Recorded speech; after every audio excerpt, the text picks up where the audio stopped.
How did Hitler's initially wishy-washy, undefined ideas of nationalistic goodness turn into such a world catastrophe?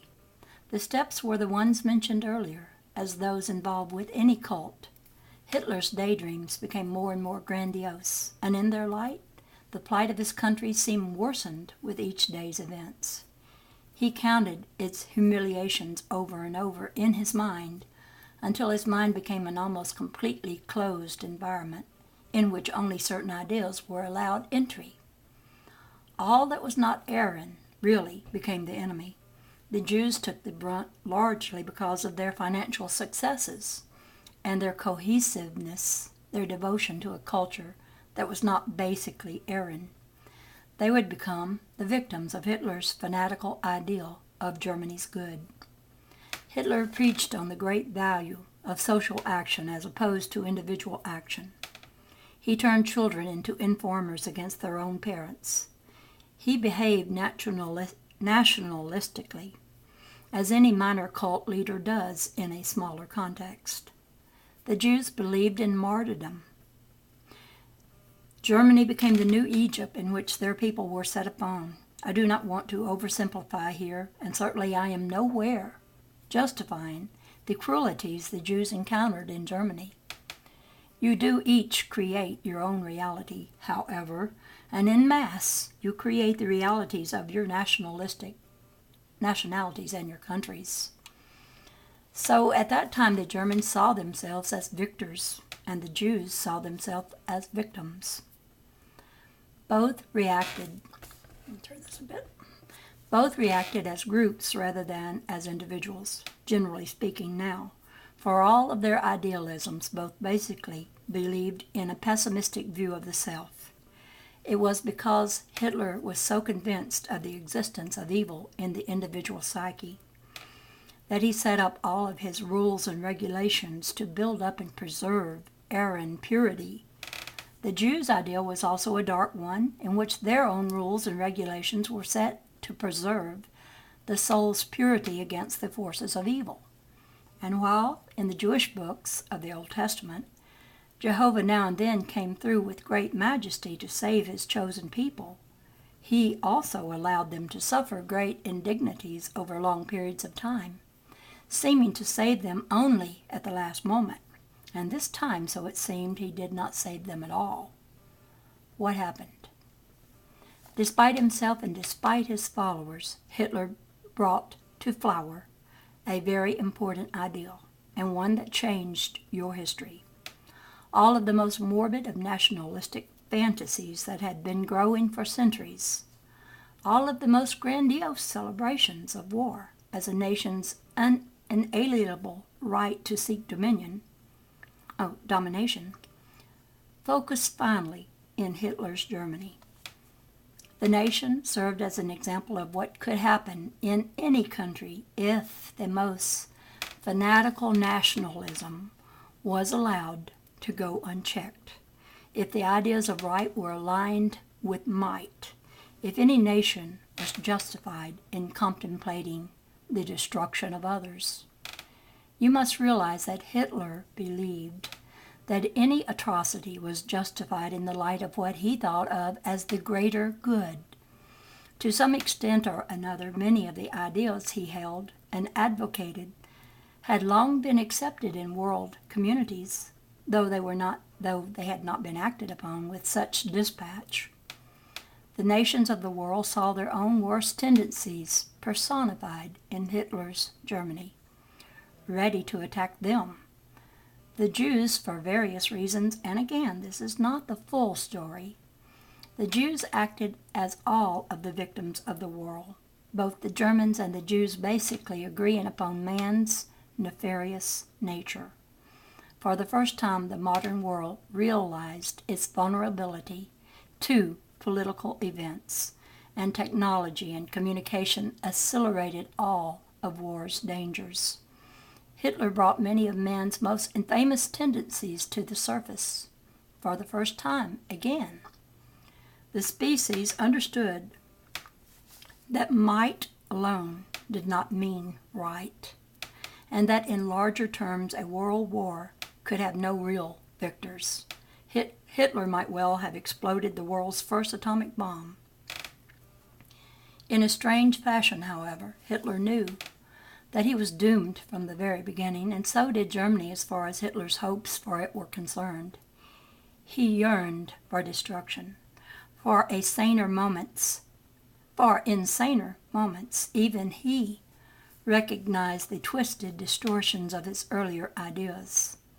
This meant that he often sabotaged his own efforts, and several important Allied victories were the result of such sabotaging. In the same way, Germany did not have the atomic bomb for the same reasons. Now, however, we come to Hiroshima, where this highly destructive bomb was exploded on August 6, 1945. And for what reason? To save life? To save American lives. The intent to save American lives was certainly good, at the expense of the Japanese this time. In that regard, America's good was not Japan's, and an act taken to save life was also designed to take individual lives. At what expense is the good to be achieved, and whose idea of the good is to be the criteria? Man's pursuit of the good, to some extent now, fathered the Inquisition and the Salem witch hunts. Politically, many today believe that Russia is the enemy, and that therefore any means may be taken to destroy that country. Some people within the United States believe fervently that the establishment is rotten to the core, and that any means is justified to destroy it.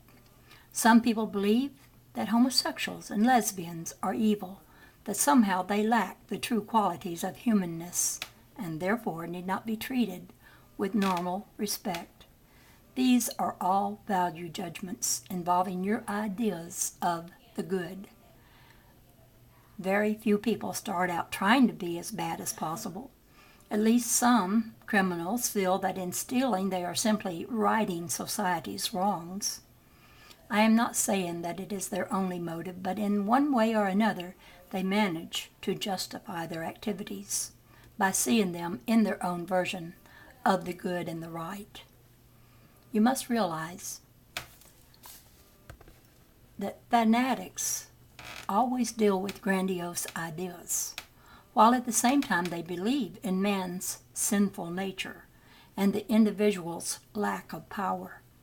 They cannot trust the expression of the self, for they are convinced of its duplicity. Their ideas then seem even more remote. Fanatics call others to social action, since they do not believe that the individual is ever effective. Their groups are not assemblies of private individuals come reasonably together, pooling individual resources. They are instead congregations of people who are afraid to assert their individuality, who hope to find it in the group, or hope to establish a joint individuality. And that is an impossibility. True individuals can do much through social action, and the species is a social one. But people who are afraid of their individuality will never find it in a group, but only a caricature of their own powerlessness. End of dictation. I have not forgotten the scientist's letter. We will work it in. Now Seth came through with a little information for Jane and me, and that ended the session.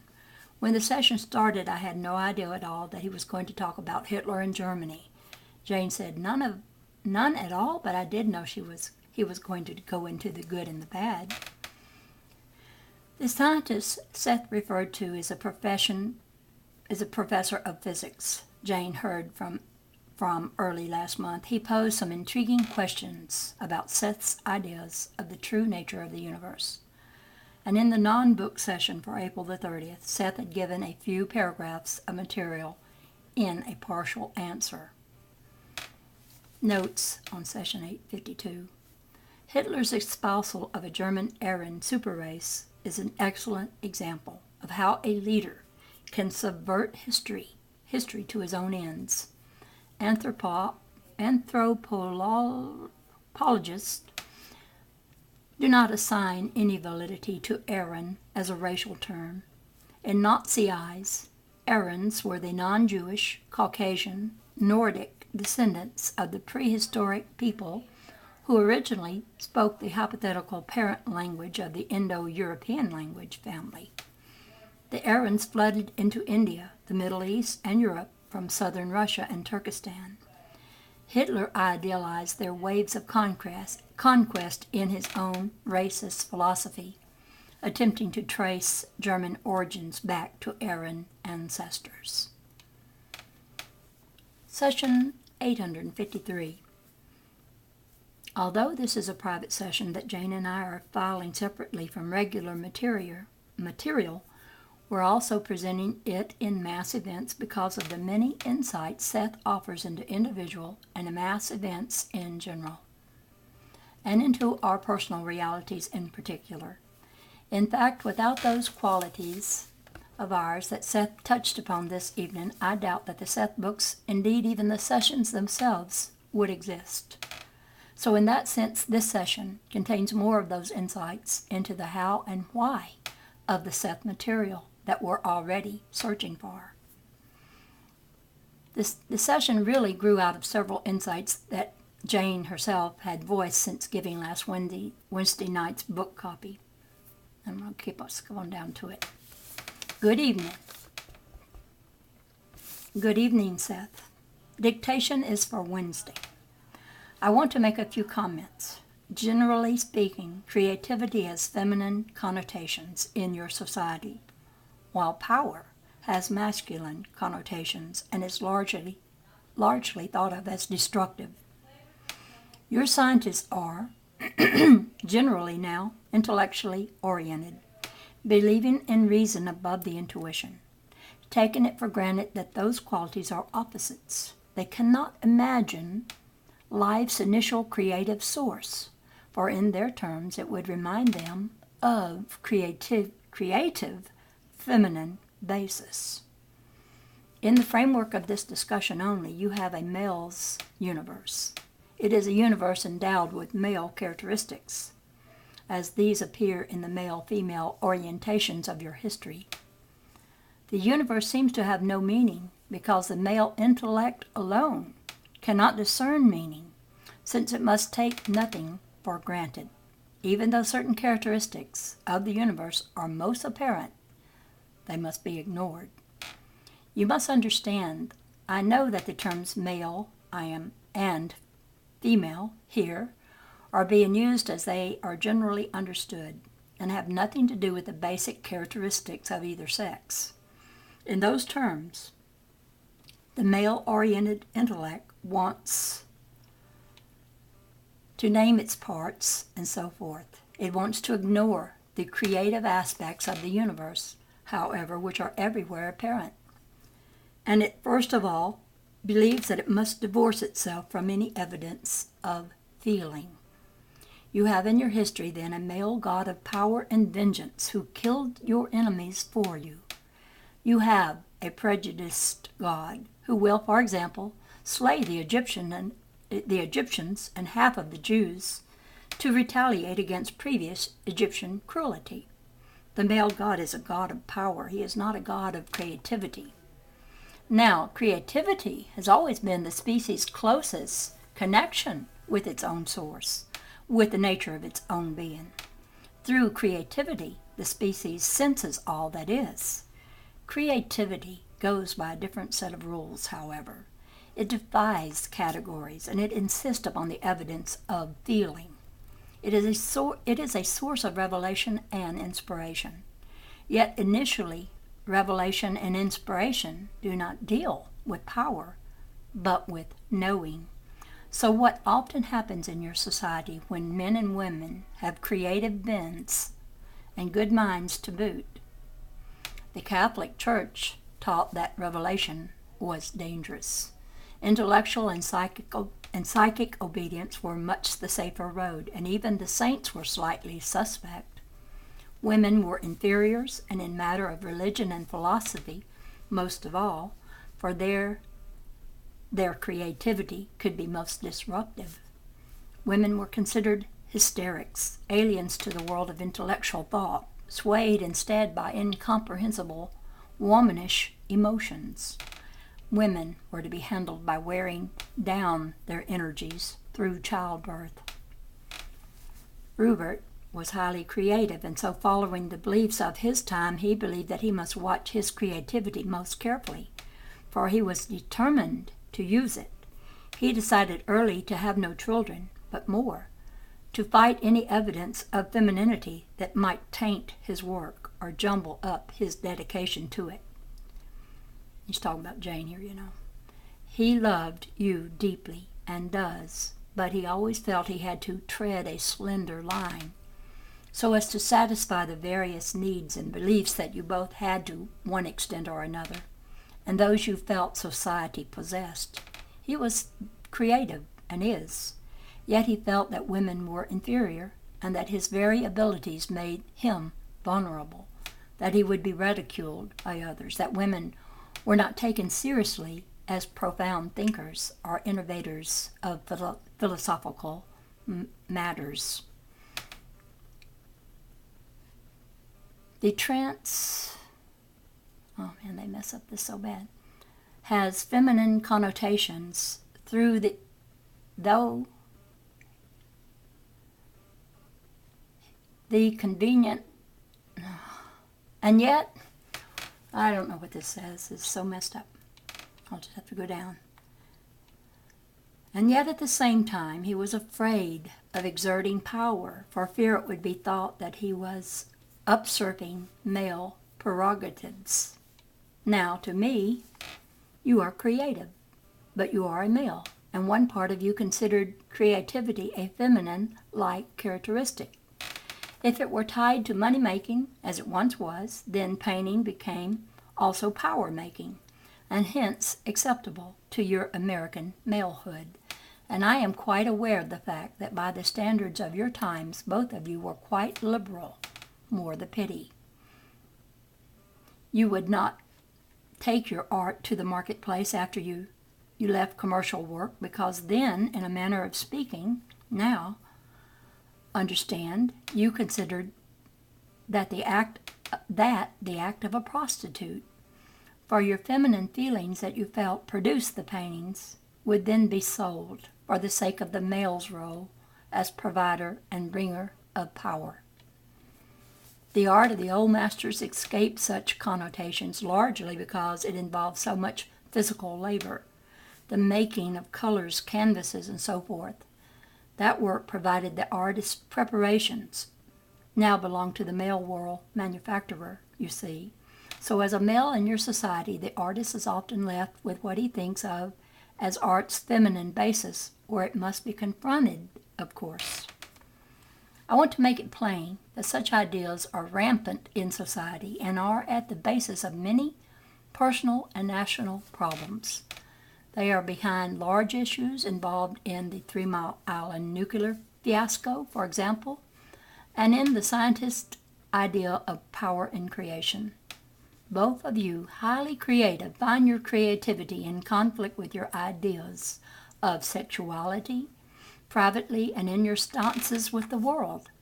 Much of this is involved with the unfortunate myths about the creative person, who is not supposed to be able to deal with the world as well as others, whose idiosyncrasies are exaggerated, and whose very creativity, it is sometimes said, leads to suicide or depression.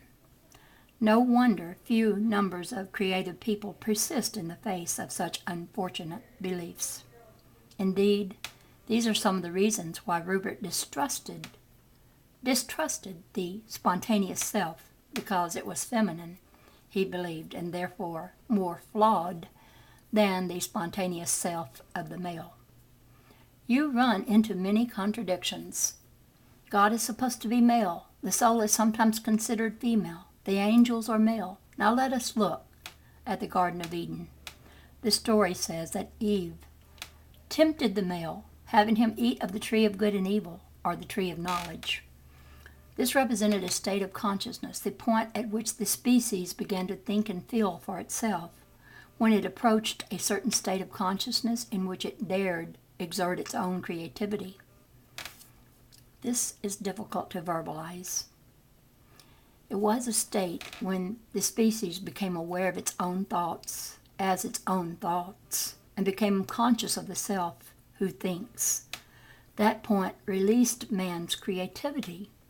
In your terms, it was a product of the feminine intuitions, though, as you know, such intuitions belong to both sexes.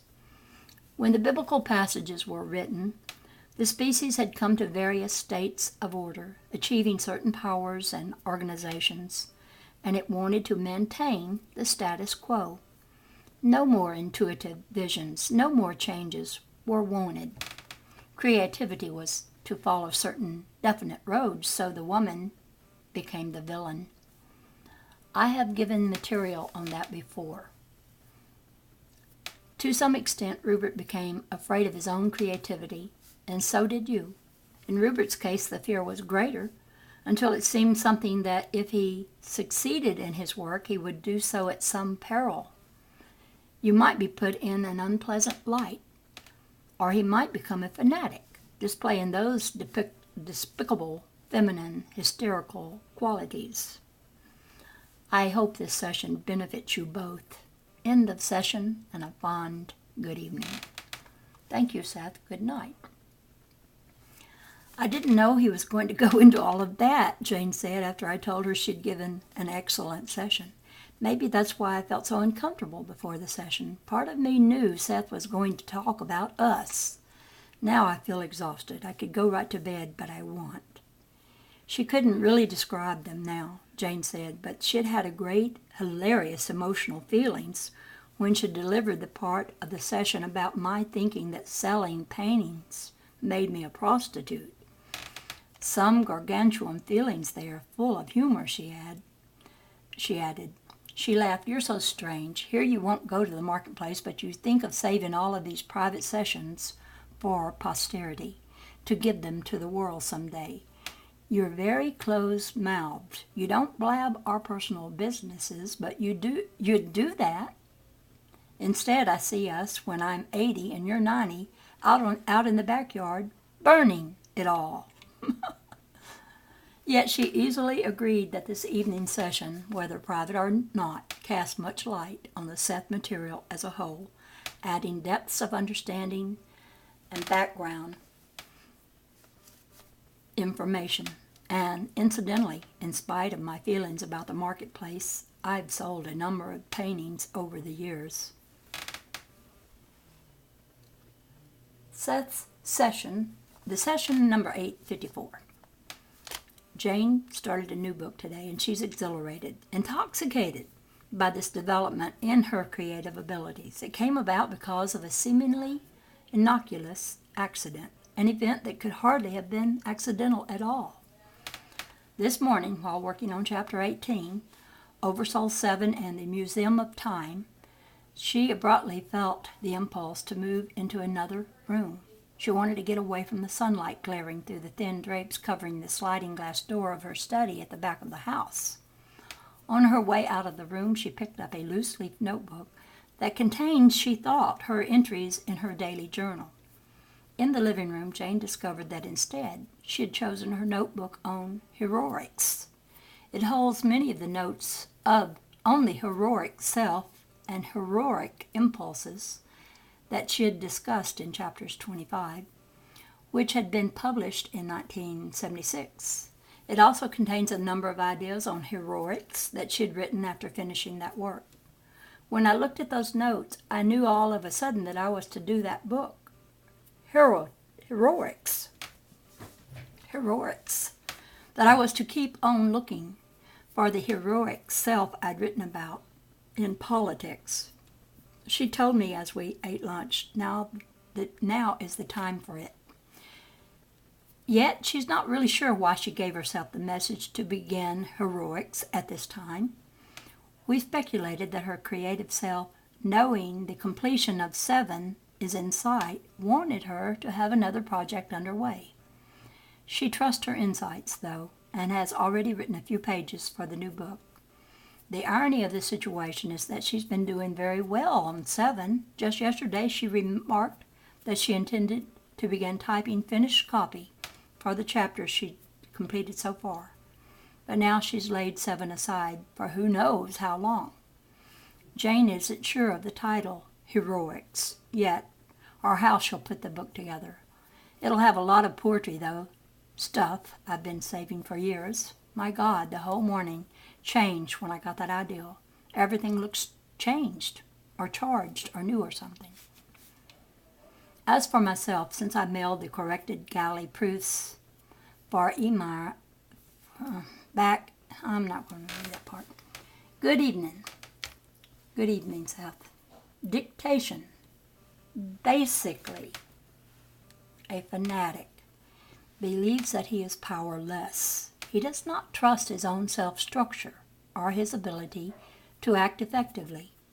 Joint action seems the only course, but a joint action in which each individual must actually be forced to act, driven by frenzy or fear or hatred, incensed and provoked. For otherwise the fanatic fears that no action at all will be taken toward the ideal. Through such methods and through such group hysteria, the responsibility for separate acts is divorced from the individual and rests instead upon the group, where it becomes generalized and dispersed. The cause, whatever it is, can then cover any number of crimes, and no particular individual need bear the blame alone. Fanatics have tunnel vision, so that any belief not fitting their purposes are ignored. Those that challenge their own purposes, however, become instant targets of scorn and attack. Generally speaking, in your society, power is considered a male attribute. Cult leaders are more often male than female, and females are more often than not followers, because they have been taught that it is wrong for them to use power and right for them to follow the powerful. I said in session 846 that you have religious and scientific cults, and the male-oriented scientific community uses its power in the same way that the male Jehovah used his power in a different arena, to protect his friends and destroy his enemies. I spoke rather thoroughly in my last book, The Nature of the Psyche, about the sexuality of your species. But here I want to mention how some of those sexual beliefs affect your behavior.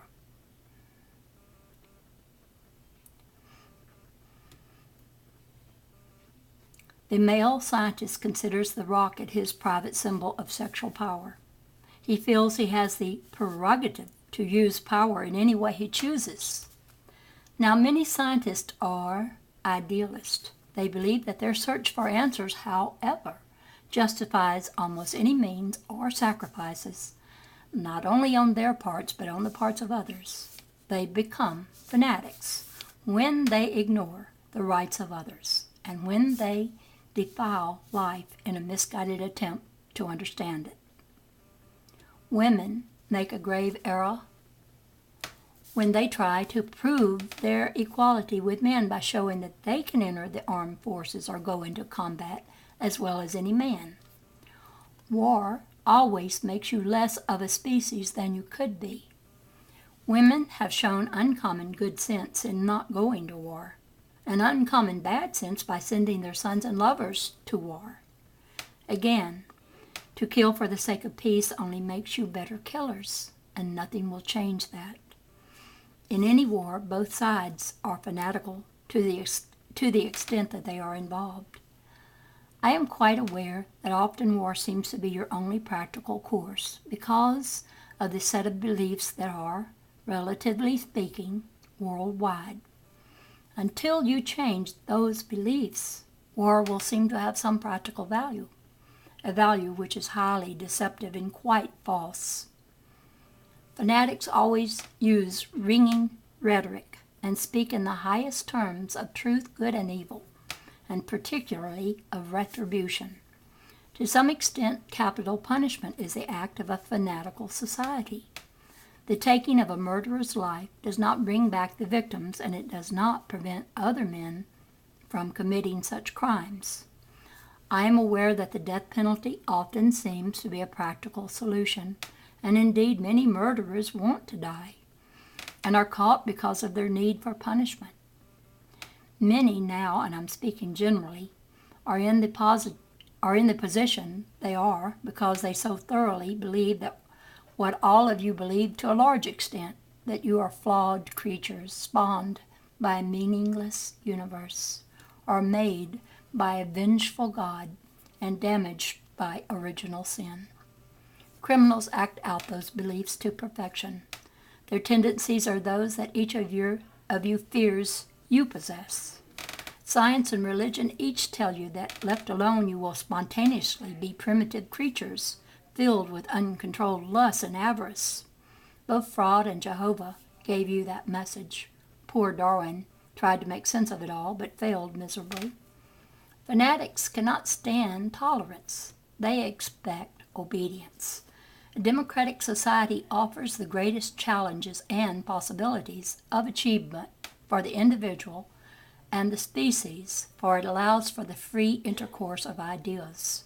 It demands much more of its people, however, for in a large manner each must pick and choose from amid a variety of lifestyles and beliefs his or her own platform for daily life and action. There are periods in which it certainly seems to some that all standards vanish, and so they yearn for old authorities. And there are always fanatics there to stand for ultimate truth and to lift from the individual the challenge and burden of personal achievement and responsibility. Individuals can survive without organizations. Organizations cannot survive without individuals. And the most effective organizations are assemblies of individuals who assert their own private power in a group and do not seek to hide within it. Organized action is an excellent method of exerting influence, but only when each member is self-activating, only when he or she extends individuality through group action and does not mindlessly seek to follow the dictates of others. Fanatics exist because of the great gap between an idealized good and an exaggerated version of its opposite. The idealized good is projected into the future, while its exaggerated opposite is seen to pervade the present. The individual is seen as powerless to work alone toward that ideal with any sureness of success. Because of his belief in his powerlessness, the fanatic feels that any means to an end is justified.